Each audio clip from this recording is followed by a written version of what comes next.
Denslow's Three Bears, adapted and illustrated by W. Denslow.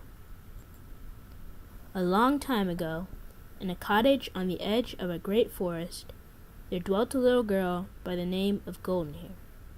She was an orphan and lived with her grandmother, who loved her dearly. The grandmother was very old, and so most of the housework was done by Goldenhair. But she was so young and strong she did not mind that a bit, for she had plenty of time to play and was merry the whole day long. Although Goldenhair lived far from other children, she was never lonesome, for she had many friends and playmates in the wild creatures of the wood. The gentle, soft-eyed deer would feed from her hand, and the wild birds would come at her musical call, for she knew their language and loved them well. Goldenhair had never wandered far into the forest, but one day, in the early autumn time, as she was gathering bright leaves and goldenrod, she strayed farther than she knew and came upon a lonely gray cabin under the mighty trees.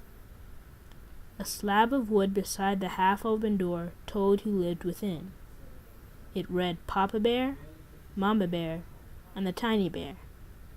"So this is where the Jolly Bears live," said Goldenhair, as she knocked upon the door. "I want to meet them." No answer came to her knocking, so she pushed the door wide open and walked in. It was a most disorderly house, but a bright fire burned on the hearth, over which hung a big black kettle of bubbling soup, while on the table, nearby, were 3 yellow bowls of different sizes. A big bowl for Papa Bear, a medium-sized bowl for Mama Bear, and a little bowl for the Tiny Bear, said Goldenhair. "That soup smells good," she went on to say, "but my, what an untidy house.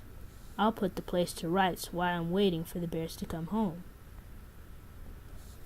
So she went to work to sweep and dust and soon had the room in order. Then she went into the bedroom and made up the 3 beds, the big one for Papa Bear, the medium-sized one for Mama Bear, and the little one for the Tiny Bear. She bustled and had everything as neat as a pin when in bounced the 3 jolly bears. For a moment the bears stood speechless, with wide open eyes, staring at Golden Bear, who stood like a ray of sunshine in the dusty room. Then they burst into loud laughter and made her welcome to their home. When they saw how nice and clean it was, they thanked her heartily and invited her to share their dinner, for the soup was now ready and they were all hungry.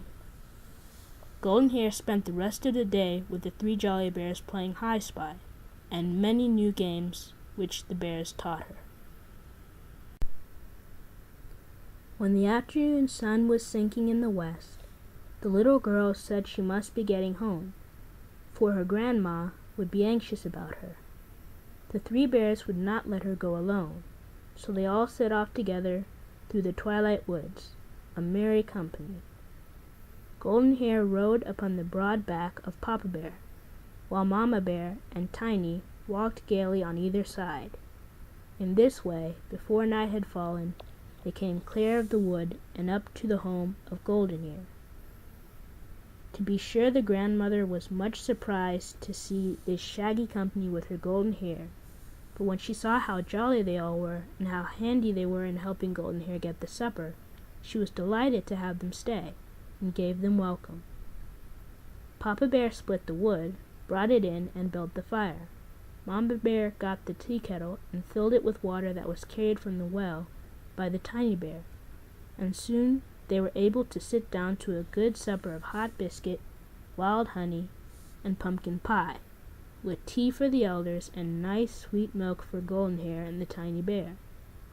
The grandmother liked the 3 bears so well, and the bears were so delighted with the comforts of home, that they all decided to live together for the general good.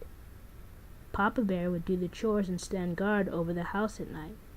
Mama Bear would do the housework under the direction of Goldenhair, while the Tiny Bear would wait upon grandmother and run errands for the household. And so it came about that the 3 bears moved their 3 bowls and their 3 beds to the home of Goldenhair and her grandmother the very next day. And from all accounts, they were happy ever after. At any rate, the fame of Goldenhair and the three bears spread far and wide throughout all the countryside, so that on holidays, troops of children came to play with the four jolly friends. The good-natured bears were always anxious to please the children. They would get up games under the green wood trees in the summer, and merry sports upon the icy lake or snowy bills in winter. They did their best to make life for all one glad round of joy. Just how long they lived thus, no one seems to know, for it was a long, long time ago, and nothing is left but a joyous memory of a happy, golden time. The end.